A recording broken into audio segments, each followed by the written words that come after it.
ginnaaw loolu dañuy daal di yegg si ba tey si dossier judiciaire yi bokk na si mbiru ki nga xam ne moo di justement Abdou Nguer nag donc à la dernière minute yoon ak wala yu ne mujj na ko daal di dollil yeneen charge yu yees tàq charge yi nag bokk na entre autres délit d'offense au chef de l'État que ni Abdou dafa ñàkk warma li nga xam ne moo di le président de la République bokk na aussi si diffusion de fausses nouvelles bokk na aussi si propos de nature agitée le discrédit sur le fonctionnement des institutions donc ki nga xam ne moo di Abdou Nguer il a été extrait de sa cellule ni ki li nga xam ne modi le vendredi dernier pour daal di koy déglu par la division spéciale de cybersécurité ginnaaw ordonnance bi nga xam ni itam le procureur di Ibrahima Moulay joxe na ko di li nga xam ne modi le parquet ginnaaw loolu ki nga xam ne modi Abdou Nguer il a été placé en garde à vue foofu si daanu li nga xam ne modi commissariat ba rappelons que le chroniqueur bu Sen TV a été placé sous mandat de dépôt par le juge d'instruction du 3e cabinet depuis li nga xam ne modi le 17 avril dernier donc ki nga xam ne modi Alioune Badara Fall nekk avocat bu ki nga xam ne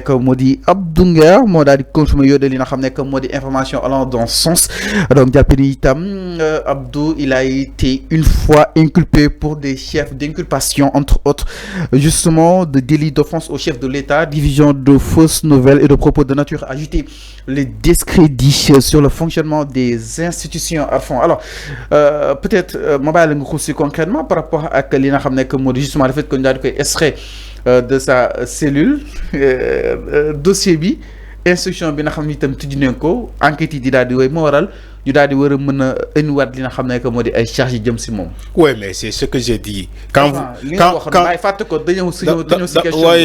Quand vous mélangez des dossiers yu bokkul te yow yaa ngi wax il a été instruit de sa cellule. Il a été extrait de sa cellule donc pour être interrogé sur un autre dossier. loolu laa doon wax. lu maintenir Abdou Nguer ci kaso bi yéen xamoo leen ko ba léegi Fallou. Il faut pas se lancer manifeste dans la manipulation. Okay.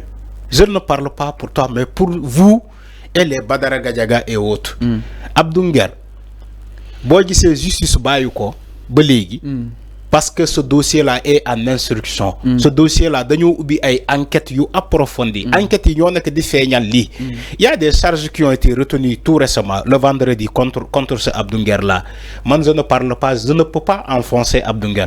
yaa ngi dégg dama ne les décisions de justice man je les respecte au préalable quand la justice décide man je suis d'accord même si c'est pas favorable à moi ou bien aux autres je respecte quand même les décisions de justice dans tous les états au monde nii lay doxee alors quand on dit que Abdou Nguer a été extrait de sa cellule ñu dem interroger ko ci beneen dossier ñu retenir ay charges contre lui offense ou délit offense au chef de l'État xam nga lan moo tax ñu toppee ko loolu dans un prix Nobel dans un prix de grand chef le grand prix du chef de l'État que le chef de l'État a donné à un enseignant Abdou Nguer taxaw parmi tous les 18 millions de Sénégalais le seul Abdou Nguer moo taxaw ne loolu tappale la nee na l'enseignant ne méritait pas ce prix-là parce que c'est pas un enseignant devant 18 millions de Sénégalais c'est le seul Abdou Nguer qui a renié qui a mis en cause le décernement de ce prix-là c'est lui seul.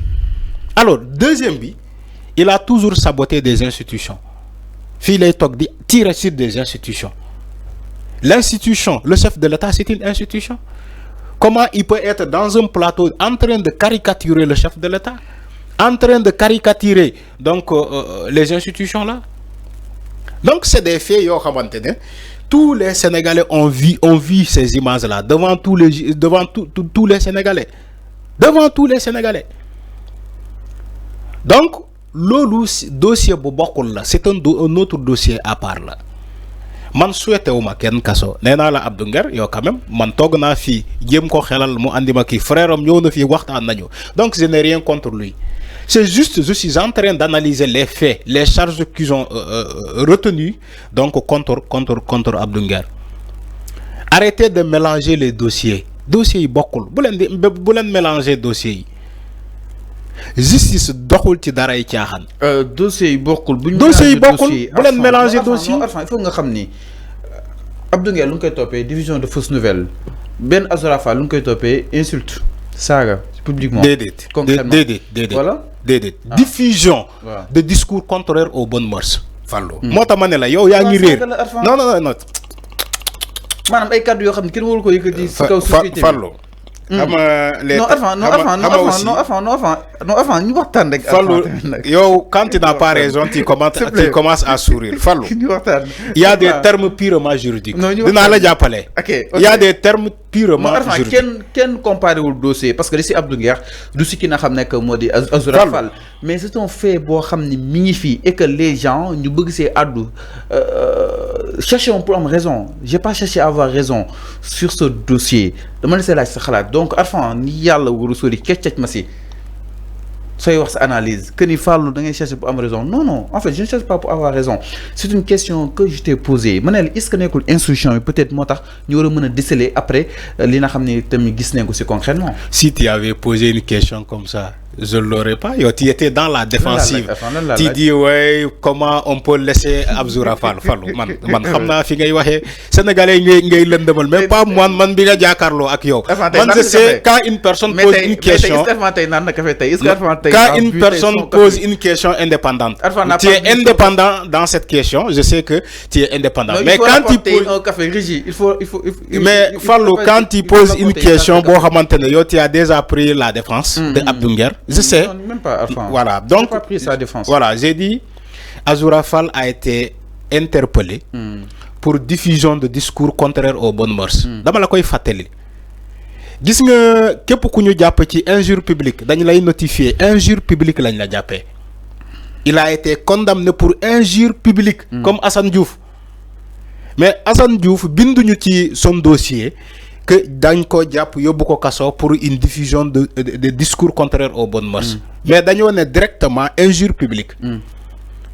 Mais Azoura Fall le premier motif lan lañ ko doon topé dañoo saytu procureur le premier motif dafa né injure publique lay topé Azoura Fall en flagrant délit.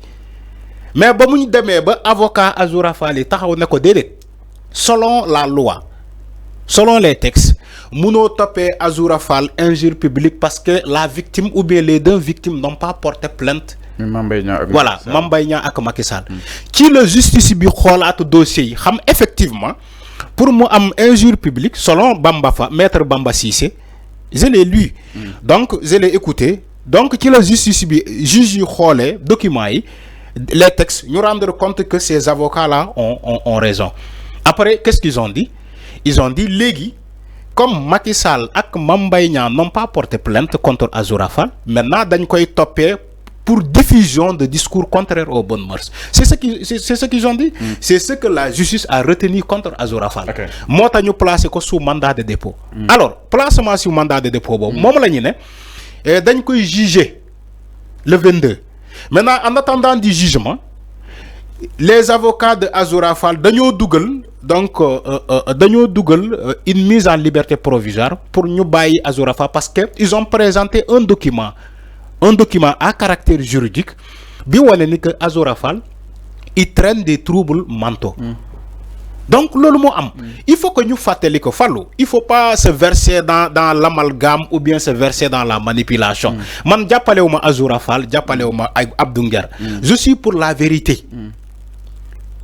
Bon xolé ci l'entame de mes propos bon xolé ci l'entame de mes propos ma jéxalé fofu dama né bo xolé dans l'entame de mes propos bo déggé dans l'entame de mes propos j'ai insisté du fait que toutes les décisions de justice sont à respecter et à appliquer. Que man loolu la gëm ci yoon. Motax je n'ai pas pris parti pris. Bokuma fi. Damay analyser selon les décisions de justice qui ont été rendues. Loolu la gëm. Alors à quoi donc c'est un Abdou Nguer concrètement, c'est-à-dire le fait que charge yi di gëna yok ci kawam Arfan est-ce que li peut-être du gëna corser li nga xam nak modi dossier bi après. Oui bi may taxaw di len né Abdou Nguer amna li yenen yu wess lu bess luñ koy topé. C'était la semaine dernière. Dam la né c'est pas le dossier de Badio Camara bi ngeen di wax ni. Parce que ils ont voulu dire la presse ni que Abdou Nguer way suite à ces allégations yu mu def ci le décès de Mamadou Badio Camara moo tax ñu placé ko en instruction. Mané len c'est faux, c'est pas ça. Manelen li nek ci dossier bi tout ce qui se li nek ci dossier bi ak li ñuy wax dans la presse c'est pas la même chose. C'est pas la même chose. les discours changent au fur et à mesure. Dans la presse, parfois, ils ont tendance à manipuler les informations en cours. Il faut que nous. Dans la presse, j'ai dit, les diffuseurs d'informations, moi que ça soit les avocats de Abdou Nguer, que ça soit ay Djeguenya Leom, que ça soit ñoo xamantene ñom tamit dañoo bokk ci dossier bobu, ils ont tendance à manipuler les informations en cours. Mais les informations qui sont au niveau de la justice, yoyu duñ ko wax à la presse. Tu sais pourquoi? Alors, parce que quand un dossier est en instruction, quand un dossier est en instruction, on communique pas sur le fond du dossier. Oui. Mais il est allé, il a trouvé d'autres. Il a trouvé d'autres. Concrètement. Donc ces avocats n'ont révélé les avocats n'ont pas tout dit. Les avocats de Abdou Nguer n'ont pas tout dit. Parce qu'ils ont été interdits de parler sur le fond du dossier. Fallou, man j'ai fait droit. Xamna bu baax limay wax. Avocats yi li ñuy wax ci presse bi ak li nak ci fond du dossier Abdou Nguer, ils vont pas le dire. Alors, parce que de peur d'être sanctionné par le barreau. Alors c'est clair. Alors ñu dañ ñëw ci benen ponk sans plus tarder ginaaw lolu yeen batay seen émission li nga xamné que mo di le truc de matinale sur les antennes de Sénégal 5 TV.